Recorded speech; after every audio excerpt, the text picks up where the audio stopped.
Juste vraiment une intervention très rapide, parce que Madame Cardet disait que dans le cadre des marchés qui sont passés pour les formations, pour l'achat de formations, les prix étaient revus à la baisse. On a vu passer en commission d'appel d'offres il y a quelques semaines, et ça m'avait fait bondir à l'époque, des marchés pour des formations, notamment de remise à niveau professionnel. Je crois que ça s'appelle Prépa Avenir ou quelque chose dans ce goût-là. Où finalement on achète, la région achète des formations qu'elle paye à peu près entre 8, 9, voire 10 euros de l'heure par participant.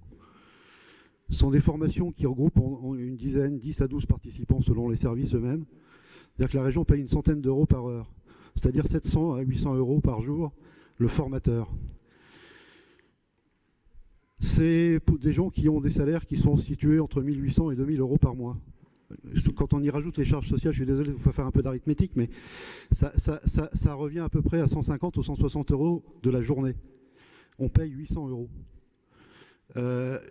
Moi, j'avais posé la question au service en demandant comment est-ce que vous pouvez apprécier la justesse du tarif qui nous est proposé.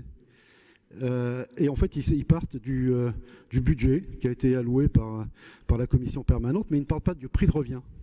Et moi, je pense qu'il faut partir du prix de revient pour calculer un coût juste qui intègre effectivement une marge et qui intègre une capacité de fonctionnement des organismes qui assurent ces formations. Mais là, pour moi, on paye 2 fois trop cher. Et ce n'est pas des petits marchés, c'est des marchés à plusieurs millions d'euros. Alors si vous voulez faire des économies, commencez à regarder ces marchés-là. Merci, Monsieur le Président. Merci.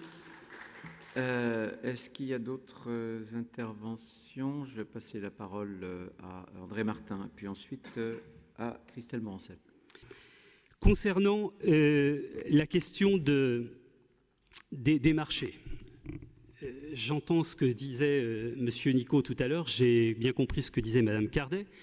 Je ne vais pas revenir sur leurs propos, mais quand on lance un marché et qu'on constate, c'était le cas dans le cadre du dispositif ancien, je me qualifie, qu'on constate que quand la région passe la commande, on arrive à des coûts de 5 000, 6 000, 7 000, 8 000 euros, et que lorsque d'autres opérateurs font la commande de la même formation, les organismes de formation sont capables de diviser le prix par 2 quand même. Donc ça interroge sérieusement sur la logique de marché. Donc non, il n'y a aucun regret d'avoir mis ce critère prix à 25%, de l'avoir remis en cause puisqu'il était à 10%, il n'y a aucun regret. À un moment donné, il faut que les organismes de formation, comme nous, régions, nous soyons responsables du denier public. Il est hors de question d'avoir à subir des choix ou des arbitrages tarifaires comme nous l'avons subi ces années passées dans le cadre des commandes JMQ.